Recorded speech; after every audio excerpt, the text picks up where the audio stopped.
여러분과 제가 인생을 살아가는 과정에는 많은 관계성들이 있죠. 근데 관계를 맺어가는 가운데는 반드시 이게 주도권 투쟁이 있어요. 최근에도 우리 여당과 야당이 지방 재보궐 선거에서 사활을 걸고 열심히 했는데 2대2 무승부가 됐죠. 서로 주도권 싸움 하느라고 거기에 다 집중하는 것을 보게 됐습니다. 누가 삶의 주도권을 잡느냐에 대한 이슈가 오늘날 정치권에도 또 사회 영역에서도 비일비재합니다. 이것은 직장이나 사회에서도 마찬가지고요.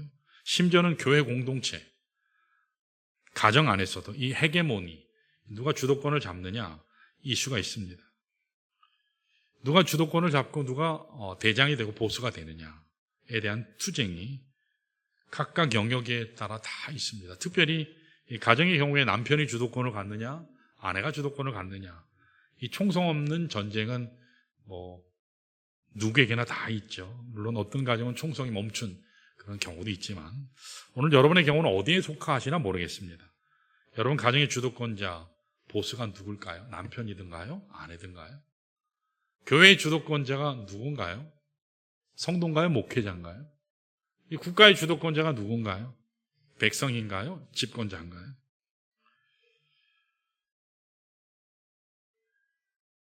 여러분과 제가 권력에 대한 인식에 따라서 대답이 달라지겠지만 제가 성경에 근거한 결론을 말씀드리면 우리 삶의 모든 관계성, 주도권, 이 헤게모니의 주인공은 하나님이십니다.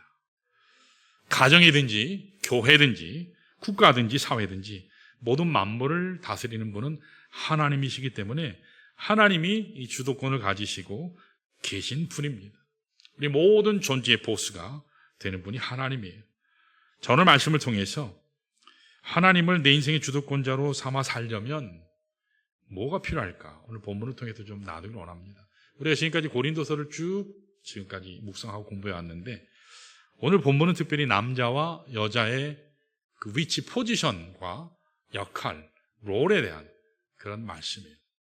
특별히 이 부분은 성경에서 오늘 본문이 가장 자세하게 잘 다루고 있습니다. 사실 본문을 잘 읽는다 해도 이해가 안 되는 부분이 참 많죠. 그래서 오늘 말씀을 집중해서 잘 들으시면 남자와 여자에 대한 하나님 뜻이 바로 이런 거구나 라는 걸 알 수 있게 될 겁니다. 자, 오늘 본문의 문맥 컨텍스트는 예배에 대한 내용이에요. 예배에 대한 이야기를 다루고 있습니다. 특별히 공적 예배 가운데 일어났던 무질서에 대한 이야기를 이렇게 사도 바울이 기록하는 과정 속에서 기록한 본문이 오늘 우리가 읽은 본문이에요.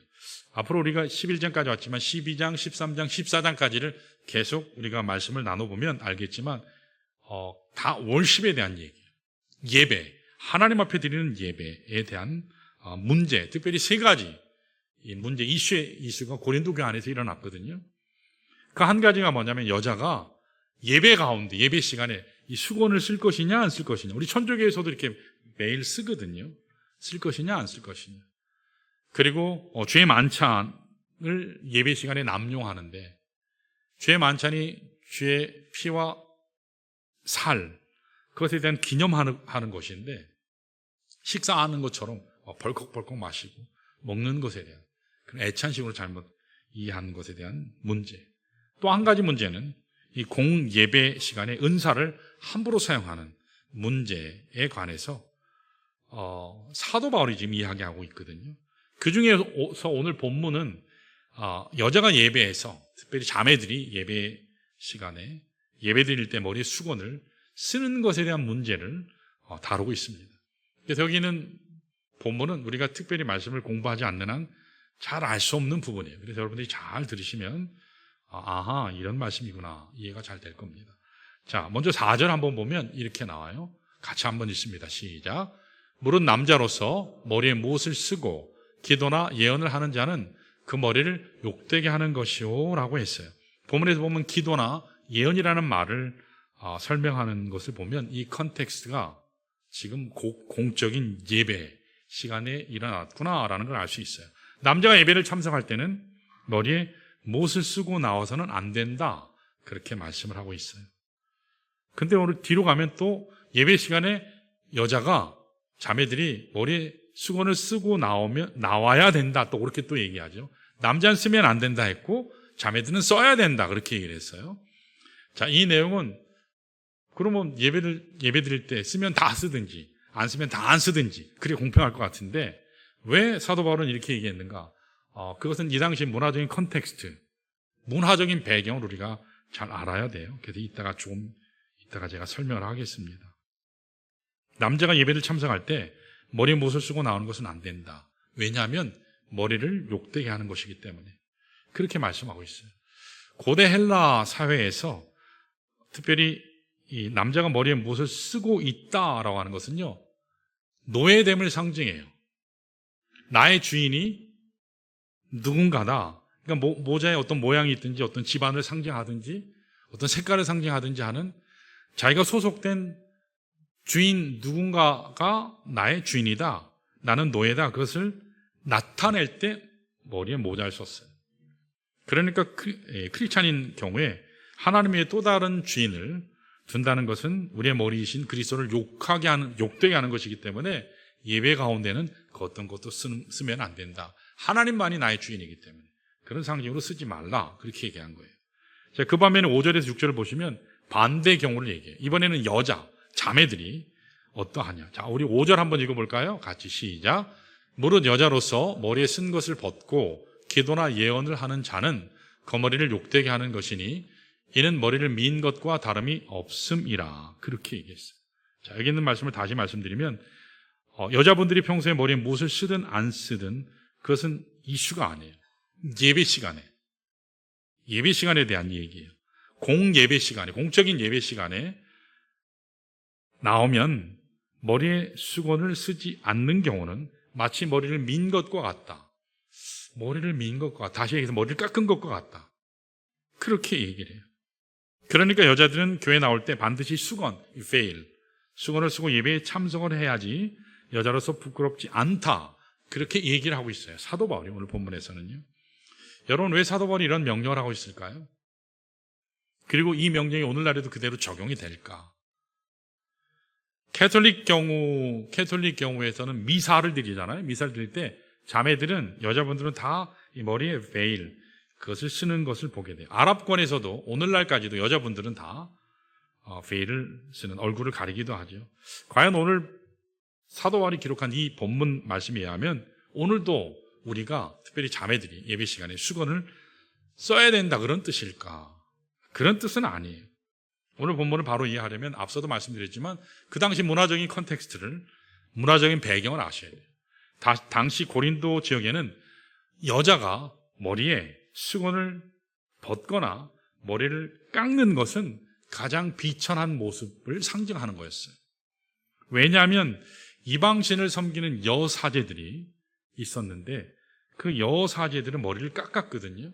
그 여사제들 대부분은 다 창녀였어요. 그러니까 고린도 지역에서 여자들이 머리를 깎는다거나 머리에 수건을 쓰지 않고 하나님께 나오는 것은 사실 세상 사람, 추악한 이방인들과 다름 아니다.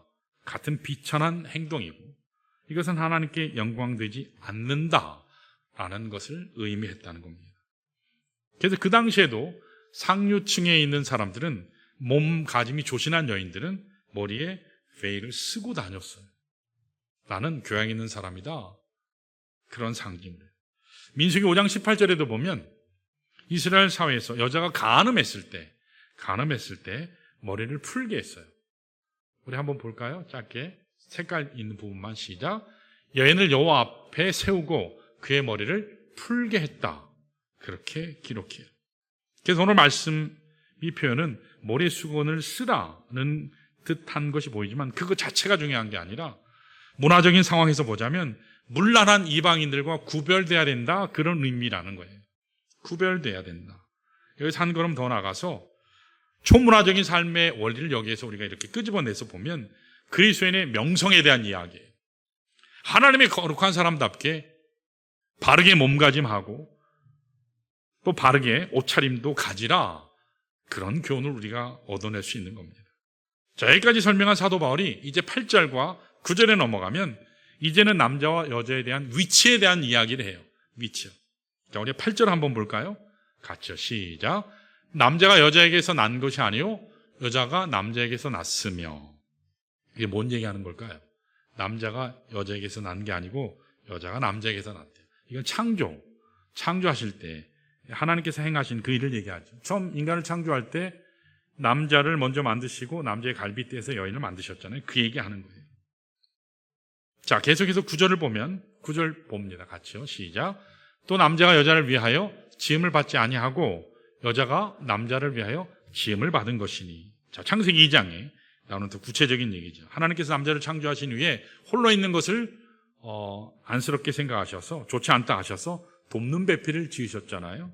갈빗배에서 만든 것이 여자였습니다. 그러므로 여자는 남자를 위해 지음받고 남자의 돕는 배필이 되게 한 사실을 말한 겁니다. 자, 그렇다면 이 대목에서 과연 남자가 더 우월한가, 여자가 더 우월한가, 남자가 더 위인가, 여자가 더 위인가, 이것이 고린도 교회 그 당시에 이슈가 됐어요. 지금 오늘도 마찬가지죠. 교회 안에서나 교회 밖에서나 누가 더 우위에 있냐, 누가 더 탁월하냐, 그것에 대한 논쟁이 계속 이슈가 진행되죠. 그래서 이 대목은 다루기가 굉장히 조심스러운 그런 부분이에요. 특별히 기독교 윤리학에 있어서는 이 부분에 대해서 세 가지 견해를 이야기해요. 그 한 가지 견해, 첫 번째 견해가 뭐냐면 전통적인 견해예요. 남자와 여자의 관계를 주종관계로 보는 거예요. 남자는 주인이고 여자는 종이다. 그래서 남자에게 주도권이 있고 여자는 무조건 순복해야 된다. 이게 오래전에 우리 한국의 사고였잖아요. 또 두 번째 견해는 동등한 협력자로서, 파트너로서의 남녀 관계를 이해해야 한다. 그렇게 얘기해요. 저리 갈라디아서, 이 근거가 갈라디아서 3장 28절인데 거긴 이렇게 기록되어 있어요. 읽습니다. 시작. 너희는 유대인이나 헬라인이나 종이나 자유인이나 남자나 여자나 다 그리스도 예수 안에서 하나이니라. 저기 하나라는 말은 동등하다, 차별이 없다, 그런 뜻입니다. 예수 믿기 전까지는 어땠는지 모르지만 그러나 그리스도 안에 들어온 이후로는 남자나 여자나 다 동등하다, 하나다. 그래서 사실은 이 견해를 많은 사람들이 지지하고 있고 비교적 우리들이 받을 만한 그런 관점이죠. 그런데 또 한 가지, 기독교 윤리학에서는 또 한 가지를 더 이야기해요. 비교적 최근이고 가장 강력한 견해, 그러니까 페미니스트 뷰인데 여자가 더 우월하다, 그렇게 얘기해요. 어떠세요? 우리 자매님들, 형제님들, 여자가 더 우월한 것 같으세요? 남자가 더 우월한 것 같으세요? 근거를 얘기해요. 근거를 얘기하는데 기가 막힌 근거를 들고 얘기해요. 자, 첫 번째로 왜 여자가 더 우위냐? 창조 순서를 봐라. 창조 순서를 봐라. 하나님이 여러분 창조하실 때 뭐부터 창조하셨죠? 가장 미개한 것부터. 그래서 갈수록 더 업투데이트 하잖아요. 하나님께서 클라이막스로 만드신 게 남자잖아요. 아담. 근데 그 아담을 만드시고 나서 그 갈빗대로 또 만드셨죠. 누굴 만드셨죠? 여인을 만드셨잖아요. 봐라. 제일 끝에 만든 게 항상 업투데이트한 거야. 그래서 여자가 더 우월해. 그게 첫 번째 근거라고 해요.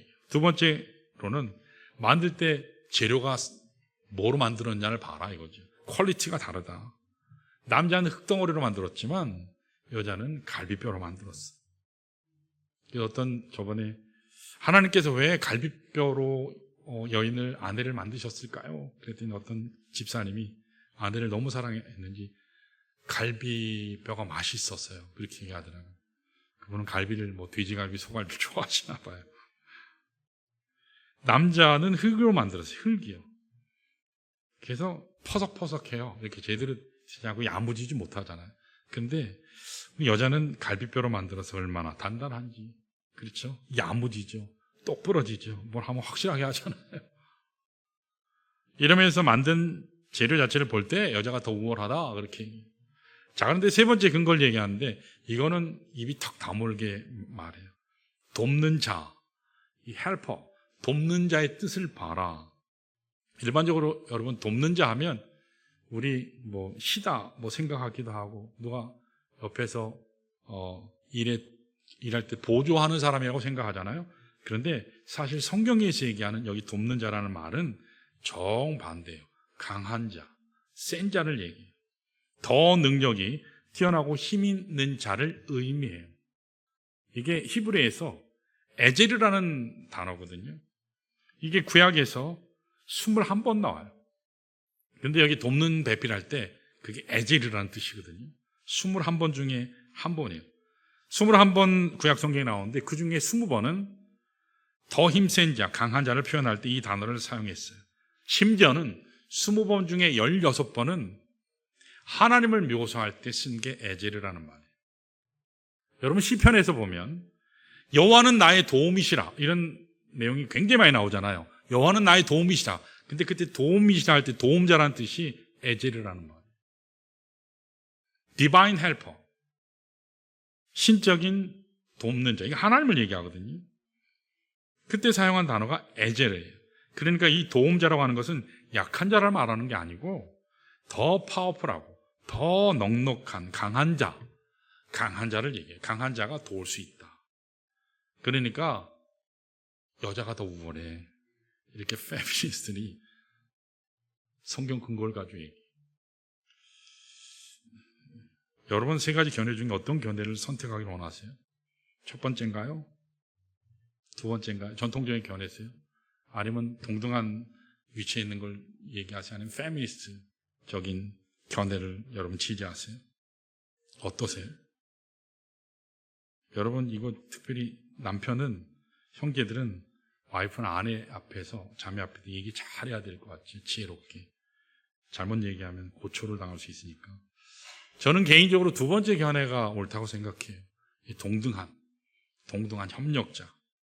저도 그렇게 많이 보통 말씀 나눌 때 설명을 하는데, 자, 그런데 오늘 본문에서 사도 바울의 모습은 첫 번째도 아니고 두 번째도 아니고 세 번째도 아닌 것 같아요. 사도 바울의 결론은 다른 데 있는 것 같아요. 자, 11절 한번 볼까요? 본문의 11절은 이렇게 나와요. 같이 읽습니다. 시작. 그러나 주 안에는 남자 없이 여자만 있지 않고 여자 없이 남자만 있지 아니하니라. 그렇게 얘기했어요. 다 상호 보완하는 관계 차원의 존재라고 설명해요. 자, 12절에 보면 또 이렇게 나와요. 12절에 자, 앞부분에 보면 이는 여자가 남자에게서 난 것 같이, 그리고 뭐라고요? 동일한 원리로 남자도 여자에게서 났습니다. 그렇게 얘기해요. 여러분, 우리가 태어날 때 어머니 없이 태어난 사람 있나요? 다 어머니가 있었어요. 창조할 때 여자가 남자에게서 난 것 같이 똑같은 원리로 여자도, 모든 남자도 여자로 말미암아 난 것이다. 그러니까 누가 우위냐 누가 아래냐 이거 구별하는 것이 의미가 없다. 이게 사도 바울이 이야기하는 것 같아요. 그러면서 사도 바울이 내리는 결론이 바로 마지막에 있어요. 우리말 성경에는 그리고라고 돼 있는데 영어나 더 다른 말씀들을 보면 and가 아니라 but라고 해야 더 정확한 번역이라고 생각이 돼요. 자, 그래서 이렇게 돼요. 자, 다시 한번 보시면 그러나, 성경에는, 우리 한글에는 그리고라고 돼 있어요. 그래서 저걸 그러나라고 보는 것이 훨씬 더 정확해요. 우리 한번 12절 같이 한번 읽어볼까요? 시작. 이는 여자가 남자에게서 난 것 같이 남자도 여자로 말미암아 났습니다. 그러나 모든 것은 하나님에게서 났느니라. 그랬습니다. 모든 것은 하나님께로부터 온 거예요. 남자도 하나님께로부터, 여자도 하나님께로부터, 독생자도 하나님께로부터. 모든 것은 다 하나님께로부터 왔고 하나님이 주신 것이라는 거죠. 하나님께로부터 왔기 때문에 우리의 인생이 가능한 거예요. 나의 존재 이유도 하나님께로 왔기 때문에 가능한 거예요. 모든 것은 하나님이 주신 것이다. 당연히 하나님이 주권을 가지시고 헤게모니, 주도권을 가지시고 우리를 다스려야 된다. 이것이 오늘 말씀의 결론이에요. 더 메시지라고 하는 말씀에서는 이 의역한 성경인데 12절은 이렇게 표현해요. 더 이상 누가 먼저이냐에 대한 논쟁하지 말고 하나님이 주권자이신 것을 인정하는 게 중요하다. 그렇게 번역을 했어요. 누가 먼저냐? 하는 여기 인생 걸고 싸우고 다투고 하는 것은 의미 없고 하나님이 주권자다. 하나님이 나의 주재권자다. 하나님이 나의 보스다. 이것이 오늘 하나님이 말씀하는 거예요. 자, 여기에서 굉장히 중요한 영적인 원리가 하나 있지 않나 생각이 돼요. 여러분 인생을 누가 주도하시나요? 누가 주도하나요? 만약에 사람이 주도한다면 여러분들은 항상 흔들릴 거예요. 사람이 주도하면 그 뜻대로 따라가야 되니까, 그 변덕에 따라 따라가야 되니까 항상 흔들릴 거예요. 만약에 사회 조직이나 단체, 그것이 여러분의 주권을 행사하는 자가 되면 마찬가지로 여러분의 인생은 계속 흔들릴 거예요. 왜냐하면 그 단체의 뜻대로 움직여야 되니까. 그런데 내 인생의 주권자가, 이끄는 자가 하나님이라면 여러분 삶은 결코 흔들리지 않을 줄 믿습니다. 하나님은 항상 복된 길로, 가장 안전한 길로, 풍성한 곳으로 인도하실 것이기 때문입니다. 자, 그래서 오늘 본문을 통해서 어떻게 하면 하나님의 주재권을 나의 삶 가운데 인정하며 살아갈 수 있을까? 여기에 대해서 오늘 우리가 은혜를 좀 나누겠습니다. 자, 첫 번째로 따라할까요? 우리가 우리의 삶에서 하나님의 주재권을 나의 삶 가운데 인정하며 살려면 첫 번째로 축복의 근원을 알아야 한다. 여러분, 축복의 시작자가 누군가요? 하나님이세요. 축복의 시작자를 바로 알아야지 하나님의 주권을 바로 인정할 수 있어요. 아시겠지만 모든 것에는 시작자가 있어요. 우연히 생긴 것은 아무것도 없어요. 기원이 있습니다.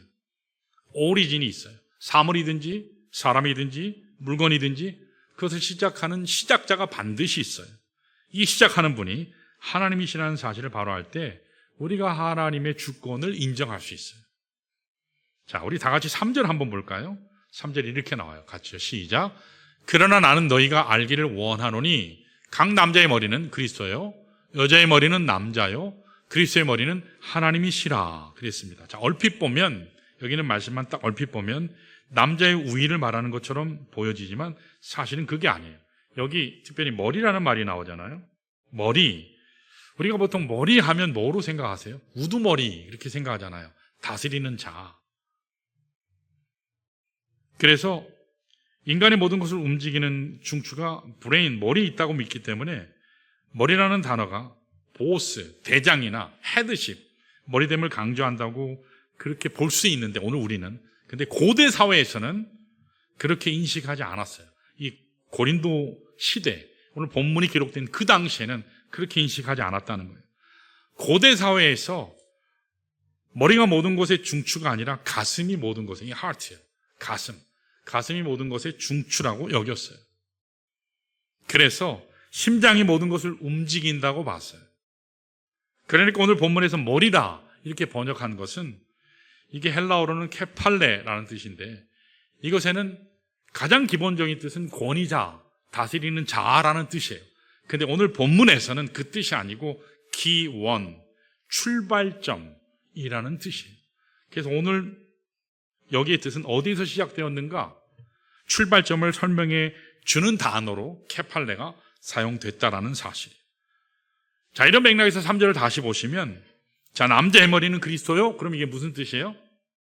남자의 출발이 그리스도다, 기원이 그리스도다, 그 뜻이에요. 우리 구원의 시작자가 그리스도다, 그 뜻이에요. 여자의 머리는 남자요? 그럼 뭐예요? 창조 때 여자가 남자에게서 났다, 기원을 얘기해요. 기원을 얘기할 뿐이에요. 그리고 그리스도의 머리는 하나님이시라. 우리 예수 그리스도를 하나님의 독생자라고 하는데 오늘 독생했다라는 표현도 바로 이것을 얘기하는 거예요. 기원을 얘기하는 겁니다. 그러니까 궁극적으로 모든 것은 하나님께로부터 왔다. 하나님께로부터 왔다. 남자도 하나님께로부터 왔고 여자도 하나님께로부터 왔고 나에게 주어진 생명도 하나님께로부터 왔고 나에게 주어진 가정도 하나님께로부터 왔고 내가 누리는 모든 축복의 시작자는 하나님이 바로 그 기원이다. 그 의미를 얘기하는 거예요. 여러분과 제가 이것을 바로 알 때 하나님께서 우리에게 허락하신 모든 축복의 강수가 마르지 않게 될 줄 믿습니다. 모든 축복이 하나님께로부터 온 것이지 나로부터 온 것이 아니라는 사실이에요. 나의 노력이나 나의 애씀 그것도 있겠지만 거기에 시작되지 않았다는 거예요. 솔직히 우리가 인생을 살아갈 때 힘들고 어려운 이유가 뭔지 아세요? 내가 무엇을 만들어내려 하기 때문이에요. 내가 뭔가를 만들려고 하기 때문이에요. 하나님이 행하시려 하는데 하나님 잠깐 계세요. 내가 할게요. 내가 할 거예요. 하나님보다 앞서 나가요. 내가 시작자가 되려고 해요. 하나님 어떻게 할까요? 하나님이 하십시오. 저는 따라가겠습니다. 그렇게 해야 되는데 우리의 삶이 그렇게 되지 않는다는 거죠. 인생에 일어나는 많은 문제들, 이슈들 나의 힘만으로 풀어지든가요? 아니요. 열심히 노력하는데 안 되는 거 투성이에요. 관계적인 거요? 안 되는 거 투성이죠. 어릴 적에 자녀들이 어릴 적에 말 잘 듣는데 순종하는 것 같은데 좀 머리 커지면 어떻게 되죠? 얼마나 말을 안 들어요. 얼마나 힘들게 해요. 가정을 축복되게 만드는 건 내 힘만으로 안 돼요. 사업을 번성케 하는 건 내 힘만으로 안 돼요. 만복의 근원 되신 하나님이 길을 열어주실 때 여러분 형통케 될 줄 믿습니다. 하나님이 시작하게 하셔야 돼요. 하나님이 행하게 하셔야 돼요. 근데 내가 하려고 하니까 망하는 거예요. 한참을 갔는데 한참 가다 보니까 하나님과 안 갔어요. 나 혼자 가고 있었어요. 이렇게 보니까 하나님 뒷짐지고 이렇게 치근히 보시는 것을 참 보게 돼요. 여러분 구약의 아브라함의 경우, 요셉의 경우도 마찬가지. 아브라함이 뭐 혼자 잘나서 자기 노력으로 됐나요? 아니요. 그 번성의 축복은 큰 민족의 조상이 된 것은 그 근본이신 하나님으로 인해서 된 거예요. 복의 근원 되신 하나님이 아브라함과 함께 하셨기 때문에, with God, 하나님이 함께 하셨기 때문에 그가 복받았다는 사실이에요. 요셉이 그가 총리 대신이 되고 한 나라의 지도자가 된 것은요, 그가 잘생기고 머리가 뛰어나서 아니요. 창세기는 기록하기를 요셉이 복받은 이유, 요셉의 인생이 담을 뛰어넘는 비결은 샘 곁에 심겨졌기 때문이다. 그렇게 하나님 말씀이 기록해요. 샘이요. 축복의 샘이요. 축복의 근원이요. 축복의 근원 되신 하나님과 함께 했기 때문에 그가 번성하게 되고 열매 맺었지, 그가 잘나서 걔 노력만으로 된 것이 아니라고 하나님의 말씀이 분명히 기록하고 있습니다. 사랑하는 여러분, 가정이나 여러분 자녀가 정말 축복받기를 원하십니까? 아멘 하신 분만 복 받으시기 바랍니다. 여러분 가정이나 여러분의 자녀가 정말 복 받기를 원하십니까? 그러면 자녀의 삶의 뿌리를 하나님께 내리도록 여러분 도우시기를 바랍니다. 도우셔야 돼요. 도우셔야 돼요.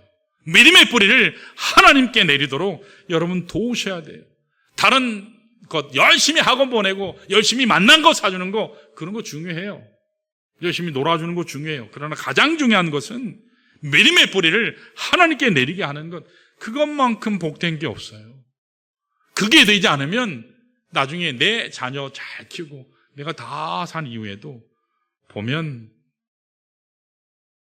참 아픈 인생길을 가는 모습을 참 많이 보게 돼요. 여러분, 어떤 분들은 인생을 행운이나 요행에 이렇게 걸고 사는 분들이 있는 것 같아요. 어쩌다 보니 잘 됐어. 어쩌다 보니 나는 잘 돼. 그게 계속 잘 될까요? 제가 언젠가 신문을 보는데 복권 당첨자 가는 짧은 기사가 하나 나온 게 있어요. 뉴욕에 살고 있던 51살 된 남자분 이야기인데, 도널드 세베스타노라는 사람의 이야기예요. 이분이 직장에서 이제 혼자 사는 사람이었고 굉장히 가난하게 사는 사람이었어요. 직장에서 집으로 돌아가는 가운데 복권 하나를 샀거든요. 복권을 샀는데 우리 한국은 어떤지 모르겠어요. 미국에는 이제 동전이 있으면 이렇게 막 긁어가지고 그럼 거기 이렇게 나오는 거거든요. 복권을 하나 사서 막 이렇게 긁어서 안의 내용을 보기 전에 뭐 간절한 마음으로 당첨이 돼야 되는데, 그런데 긁었더니 100만 불이 당첨이 됐어요. 13억, 지금으로 얘기하면 13억 6천만 원. 13억 6천이면 크죠? 별로 안 놀래시네. 14억, 그거야. 한 100억은 돼야지, 뭐. 우리 이 동네에도 한 5억 줘야 되지 않아요? 아파트도 5, 6억 줘야 되지 않아요? 2채 넘게 사는 돈이에요. 어마어마한 돈이죠. 하루아침에 벼락 부자가 됐어요. 그래서 인터뷰를 했어요. 당신이 이제 이 돈 당첨이 됐는데 이 돈 가지고 이제 뭐 할 거냐. 그랬더니 차가 이제 다 시원찮아서 이제 트럭 하나를 새 걸 사고 싶다고. 그럼 그 다음은 뭐 할 거냐고. 그 차 타고 휴가 갈 거라고. 그 다음 뭐 할 거냐고. 휴가 가기 전에 자기가 지금까지 건강보험이 없어서 건강진단을 한 번도 못 받았대요. 그래서 병원 가서 몸 전체를 건강진단 좀 받고 싶다. 여러분, 한국, 우리나라 정말 감사해야 돼요. 저는 미국에서 17년을 살아봤잖아요. 그래서 건강검진 미국에서 한 번도 받아본 적이 없어요. 왜요? 너무 비싸서. CT 촬영 하나 하면 500불. 지금 여기 한 70만 원. 병원 하루 입원하면 1000불이에요. 속에서 1000불이 올라와요. 140만 원. 하룻밤 자고 오면. 그래서 제 아내도 둘째를 낳는데 들어갔다가 그날 나왔어요. 돈이 없어서. 우리나라는 얼마나 감사해요. 맹장 수술하면 우리 한 10몇만 원이면 할걸요? 근데 미국에는 12,000불이에요. 10,000불이면 여러분 1,400만 원. 이분도 마찬가지. 건강검진을 못 받았어요. 그래가지고 이분이 신나가지고 새 트럭 사고 건강검진 일주일 전에 여행 가기 전에 다 받았거든요. 건강검진 이제 결과 나왔으니까 오라고 딱 갔더니 폐암 말기. 폐암 말기 진단을 받은 이미 뇌까지 다 전이가 됐어요. 손을 쓸 수 없었습니다. 그래서 이분이 100만 달러 복권에 당첨이 되고 딱 23일 만에 세상을 떠났다고 하는 얘기를 제가 읽은 적이 있어요. 여러분 복권의 행운에 여러분 인생 맡길 수 있을까요? 어쩌다 보니 난 지금까지 잘 됐어. 그 행운이 계속 잘 될까요? 아니에요. 여러분 여행이나 세상의 흐름에 트렌드에 여러분 인생을 맡겨도 과연 될까요? 굉장히 위험한 선택이에요. 내 삶의 근본의 뿌리가 되시고 내 생명의 근본의 원인이 되시고 모든 축복의 소유자 되시는 그 모든 것을 나에게 부어줄 수 있는 축복의 근원자이신 하나님께 믿음의 뿌리를 내릴 때야 우리가 복된 안전된 삶 살게 될 줄 믿습니다. 그때 여러분의 인생이 안정되고 부욕해 된다는 사실이에요. 오늘 이 삶 가운데 하나님의 주재권을 또 나타내려면 두 번째가 필요해요. 따라할까요? 존재의 목적을 알아야 한다. 여러분 우리 삶의 존재 목적을 바로 알아야 돼요. 내가 왜 살아야 하는지, 무엇을 위해 살아야 되는지 삶의 목적을 바로 알아야지 우리가 하나님의 주권을 선포할 수 있어요. 내 목적이 분명할 때 하나님 주권을 바로 선포할 수 있어요. 자, 7절 한번 보면 이렇게 나와요. 7절에 한번 읽어볼까요? 시작.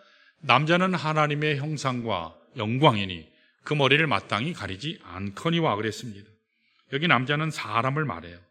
하나님은 사람에게 하나님의 형상대로 창조하셨는데 하나님께서 인격을 주시고 도덕적 존재로 만드시고 영적 존재로 만드셨어요. 이게 하나님 형상대로 지음받았다라고 하는 그 구체적인 내용이 이 세 가지. 하나님은 하나님의 형상을 창조하실 때 우리의 마음속에 이 세 가지를 허락하셨어요.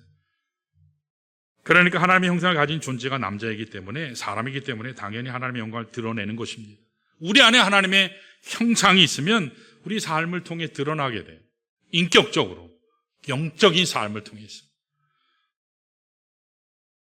그래서 남자들에게는 머리에 수건이나 무엇을 쓰지 말라고 말씀드렸어요. 앞서도 말씀드렸죠. 뭘 쓰고 다니는 것은 나는 누구에 소속된 노예다.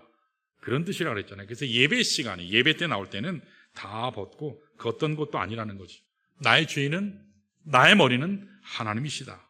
나는 하나님의 형상대로 지음받아서 머리 대신 그 하나님을 드러내는 삶, 인격적으로, 도덕적으로, 영적으로, 신앙적으로 드러내는 삶을 산다. 그겁니다. 자, 그런데 그 다음 말씀이 해석이 필요해요. 여자는 남자의 영광이니라. 이거 읽으면 여자가 열등하다 이렇게 보면 성경 잘못 보는 거라고 말씀드렸어요. 그게 아니고 여자의 역할을 얘기하는 거예요. 여자의 기능을 얘기하는 거예요. 자, 아까 말씀드렸어요. 자매님들이 형제님보다 어떻게 해요? 더 지혜롭고 단단하고 야무지고 그렇죠? 전혀 형제들은 동의를 안 하시나 봐요. 저는 동의해요. 저는 동의해요. 더 강한 자. 하나님께서 아담에게, 우리들 다 아담이잖아요. 아담이 좀 시원찮으니까 아담에게 하나님과 같은 도움자를 붙여주신 게 아내예요. 아멘?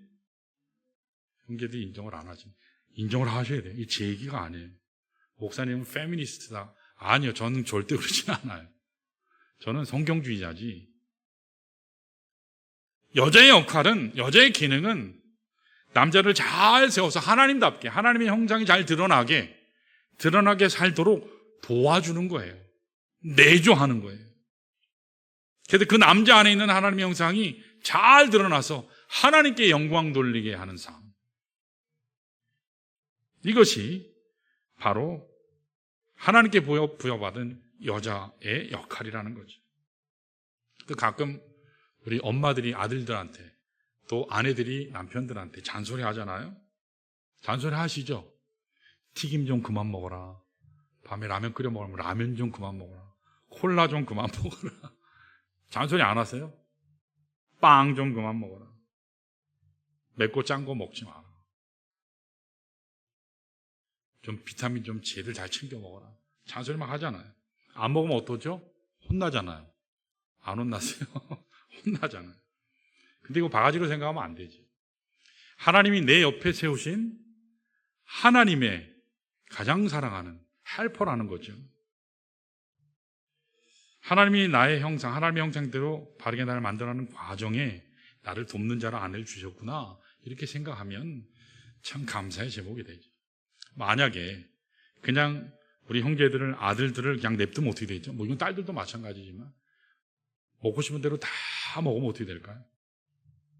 마시고 싶은 대로 다 마시면 어떻게 될까요? 일단 배가 막 나올 거예요. 콜레스테롤 막 올라가고 당뇨 걸리고 고혈압 걸리고 건강 망치는 거죠. 오늘 자매들, 아내들을 형제들에게, 남편들에게 세우신 그 역할이 바로 이거라는 거죠. 남자가 하나님의 사람답게 바로 설 수 있도록 도와주는 것. 그래서 남자는 하나님의 영광이 되고 자매들도 남자의 영광이 되고, 그래서 온 가족이, 온 부부가 하나님의 영광이 되도록 드러나게 살게 하는 것이 바로 하나님께서 여러분과 저에게 주신 인생의 목적이라는 거죠. 그래서 지난주에 우리가 말씀을 나눴잖아요. 너희가 먹든지 마시든지 무엇을 하든지 하나님의 영광을 위해 하라, 그렇게 말씀한 거죠. 자, 그런데 우리가 삶을 살다 보면 가끔 하나님께서 우리에게 주시는 축복에 대해서는 우리가 관심이 참 많은데, 축복 받는 것에 대해서는 관심은 많은데 그 축복을 가지고 하나님 위해 쓰는 것에 대해서는 별로 관심이 없어요. 어떠세요? 하나님 이 문제 해결해 주세요. 하나님 이걸 내게 주세요. 그래서 열심히 하나님께 구하는데 막상 하나님이 주신 축복을 가지고 하나님 영광 위에 사는 데는 인색하지 않나요? 마치 원래 내 것인데 뺏긴다고 생각하는 모습이 우리에게 참 많아요. 오늘 여러분에게 주어진 모든 것들 다시 한번 생각해 보면 하나님 주시지 않은 건 아무것도 없어요. 다 하나님이 주셨습니다. 자, 옆에 있는 분들도 하나님이 허락하신 줄 믿습니다. 자, 우리 한번 감사해 볼까요? 옆에 있는 분들. 자, 감사합니다. 감사합니다. 고맙습니다. 옆에 계셔 주셔서 감사합니다. 안 도망가고 옆에 있는 거 감사하잖아요. 그렇죠? 감사한 거예요. 나에게 주어진 생명이라고 하는 것, 나에게 주어진 물질이라고 하는 것, 나에게 주어진 많은 재능, 많은 것들 주셨는데 여러분 받는 것에 만족하지 마시고요. 받는 것에 만족하지 마시고 계속 흘려보내시길 바랍니다. 흘려보내면 하나님께서 더 주세요. 그래서 이게 자꾸 더 커져요. 다 커져요. 근데 받기만 하고 가만히 두면 이게 썩어요. 그래서 흘려보내셔야 돼요. 흘려보내, 마치 물과 같이 흘려보내야 우리의 영적인 것이 건강해진다는 사실이죠. 자, 이렇게 우리의 삶이 하나님 주권 선포하며 살기를 원하면 첫 번째는 모든 복의 근원자가 하나님이다 라는 사실을 기억하셔야 돼요. 또 다음으로는 내 삶의 존재 이유가 하나님의 영광이다. 자, 마지막 세 번째, 우리 따라할까요? 순복의 능력을 알아야 한다. 여기 순복이라는 게 순종과 복종을 얘기하는 거예요. 순종은 뭐 알아서 하는 거지만 복종은요, 하기 싫은데도 하는 거잖아요. 순복. 여러분, 믿음은 순종인 줄 믿습니다. 믿음은 순종이에요. 믿는다 하면서 순종 안 하는 건 그건 믿음이 아니에요. 여러분, 순종할 때 능력이 나타나는 줄 믿습니다. 하나님 앞에 순종하면 예, 종이 듣겠습니다. 죄 행하시옵소서 하면 하나님이 능력 부어주세요. 하나님이 일하십니다. 여기 오늘 본문에서도 순복의 능력을 우리가 알아야 돼요. 순종하면 하나님께서 능력 주세요. 하나님께서 길을 여시고 하나님께서 형통케 하세요. 자, 우리 10절을 보면 이렇게 나와요. 좀 여기 해석이 좀 필요해요. 읽습니다. 시작. 그러므로 여자는 천사들로 말미암아 권세 아래에 있는 표를 그 머리 위에 둘지니라 그랬어요. 여기 권세 아래에 있는 표라는 의미는 순종의 상징을 얘기해요. 순복의 상징. 특별히 여자분들이 이렇게 베일 쓰는 것, 그걸 순복으로 얘기해서 특별히 이 수건을 쓰는 이유를 두 가지로 얘기해요. 그 한 가지는 뭐냐? 세상과 구별되기 위해서. 나는 크리스찬입니다. 나는 경건한 하나님의 사람입니다. 그것을 얘기해요. 또 다른 하나는 나의 주인은 하나님입니다. 그 의미를 얘기해요. 그런데 여기 10절에서 한 가지 해석하기 까다로운 말씀이 천사들로 말미암아라는 말이 나오거든요. 여기 있는 해석은 많아요. 이것을 간단하게 말씀드리면 여러분들이 예배 드리는 그때 예배 시간에 예배자인 여러분 한 분 한 분 위에 하나님께서 허락하셔서 있게 하시는 천사들, 여러분 각자에게 예배를 돕는 자로 천사를 보내주신다는 거죠. 자, 이 자리에 하나님만 임재하시는 것이 아니라 우리 한 사람 한 사람을 예배자로 돕는 하나님이 보내주신 천사도 함께하는 줄로 믿습니다. 내가 예배할 때뿐만 아니라 기도할 때도 하나님이 임재하시면서 하나님의 천사로 도우세요. 우리가 하나님 앞에 찬양할 때도 나 홀로 찬양하는 것이 아니라 천사가 함께해서 하나님을 영원롭게 하는 일에 찬양하게 하세요. 여기에서 천사들로 말미암아라는 의미가 바로 그거예요. 천사가 예배할 때 돕는다라는 사실이에요. 그래서 여러분 이걸 생각해 보면 예배가 얼마나 중요한지 몰라요. 그냥 예배가 우리가 하나님 앞에 찬양하고 기도하고 말씀 듣고 교제하는 것으로 그게 다가 아니라 친히 하나님이 임재하셔서 친히 하나님이 천군 천사로 임하게 하셔서 우리로 예배를 통해서 하나님 기쁨 누리게 하신다는 그 사실이. 그러니까 여러분 언제나 예배 드릴 때 하나님 임재를 사모하시길 축원합니다. 하나님이 천사로 돕기 때문이에요. 여러분 기도할 때 하나님이 임재를 사모하시기를 바랍니다. 천사로 도우세요. 여러분 찬양할 때 하나님이 임재를 사모하세요. 우리 찬양단 열심히 찬양하시잖아요. 얼마나 기쁘게 찬양해요. 천사들이 임해서 온전히 하나님께 영광 돌리고 부르는 이들도 기쁨이 넘칠 수 있도록 여러분 기도하시기를 바랍니다. 순복할 때 하나님이 이렇게 능력을 주시는 거예요. 우리가 인생을 살 때 보면 우리 인생 현실을 바라보면 우리 상상하는 것보다 힘든 인생의 현장이 얼마나 많습니까? 대적자가 사방에 있어요. 공격하는 무리들이 얼마나 많은지 몰라요. 이걸 우리가 이겨낼 수 있을까요? 참 어려워요. 질병이요? 갈수록 세지죠. 옛날에는 당뇨나 또 암이나 또 어떤 이런 대사증후군 같은 질병들은 40대, 50대, 60대 나이 들어서 오지 않아요? 근데 지금은 애들도 걸려요. 7살짜리가 암에 걸리기도 하고 당뇨가 걸리기도 하고. 그래서 오늘날 이런 병을 현대병이라고 그렇게 얘기한다 해요. 오늘 우리 주변에 안타까운 소식들이 얼마나 많이 들려옵니까? 오늘 삶 속에서 우리 힘만으로 이길 수 없는 수많은 환경들, 사건들, 공격들이 있어요.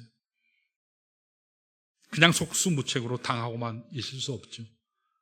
그때 필요한 것이 하나님 앞에 부복하는 겁니다. 하나님 앞에 기도하는 거예요. 그래서 내일부터 시작되는 우리 특별 새벽기도 우리 다 참여하셔서 하나님 앞에 은혜 받으시길 축원합니다. 하나님 앞에 부복하는 자가 하나님이 도우시는 역사 가운데 불안이 떠나가고 어둠의 권세가 떠나가고 눈에 보여요. 하나님이 나를 도우셔서 이 문제가 해결되는구나. 예화 하나만 하고 마치겠습니다. 1967년에 이스라엘이랑 아랍 사이에 전쟁이 붙었어요. 그걸 이름에서 6.1 전쟁이라고 그렇게 얘기해요. 지금도 싸우고 난리 났잖아요, 이스라엘이. 당시 기록에 의하면 아랍은 3개 연합군이에요. 이집트, 요르단, 그리고 시리아 3개국이 연합해서 이스라엘을 쳤어요. 이 3개국 연합한 그때 인구가 1억이 넘었어요. 1억. 근데 이스라엘은 그때 몇 명이냐면 500만이었어요. 1억이 500만을 때리면 누가 이겨야 정상이죠? 1억이 이겨야 되잖아요. 근데 이스라엘이 이겼어요. 20대 1이에요. 20대 1. 1억 대 500만입니다. 당연히 아랍이 이겨야 되는데 아랍이 졌어요. 이스라엘이 6일 만에 승리를 거둘 뿐만 아니라 항복을 받아내면서 땅까지, 이스라엘의 영토까지 확장을 할 정도로 완전 대승이었어요. 여러분, 비결이 뭘까요? 어떻게 이겼을까요? 그때 한 기자가 그 당시에 전쟁을 이끌었던 이스라엘 그 장군이 모세 다얀 장군이었거든요. 그 장군에게 인터뷰를 했어요. 비결이 뭡니까? 그랬더니 다얀 장군이 하는 말이, 우리들에게는 적군이 알지 못하는 비결이 하나 있다. 비밀이 하나 있다. 그게 뭡니까? 최신 장갑차인가요? 최정예 이스라엘군인가요? 그랬더니 모세 다얀이 아닙니다. 기도입니다. 그러면서 그때 암송한 것이 시편 121편을 암송했어요. 자, 우리 한번 볼까요? 1절에서 3절 그리고 6절에서 8절에 이 찬양이 있다 할 건데 같이 한번 읽습니다. 시작. 내가 산을 향하여 눈을 들리라. 나의 도움이 어디서 올까? 나의 도움은 천지를 지으신 여호와에게서로다. 여호와께서 너를 실족하지 아니하게 하시며 너를 지키시는 이가 졸지 아니하시리로다. 6절이요. 낮의 해가 너를 상하게 하지 아니하며 밤의 달도 너를 해치지 아니하리로다. 여호와께서 너를 지켜 모든 환난을 면하게 하시며 또 내 영혼을 지키시리로다. 여호와께서 너의 출입을 지금부터 영원까지 지키시리로다. 다이안 장군이 승리하면서 그가 하나님 앞에 찬양했던, 고백했던 내용이 바로 시편 121편이었어요.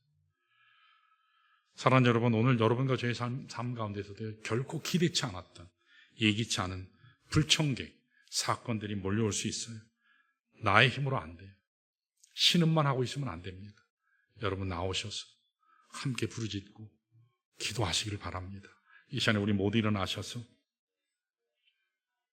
하나님은 너를 지키시는 자, 우리 찬양 고백이 그대로 아까 시편 121편 고백입니다. 우리 찬양하시고 우리 예배 마치겠습니다. 우리 신앙의 고백으로 우리 하나님 앞에 찬양하면 좋겠습니다.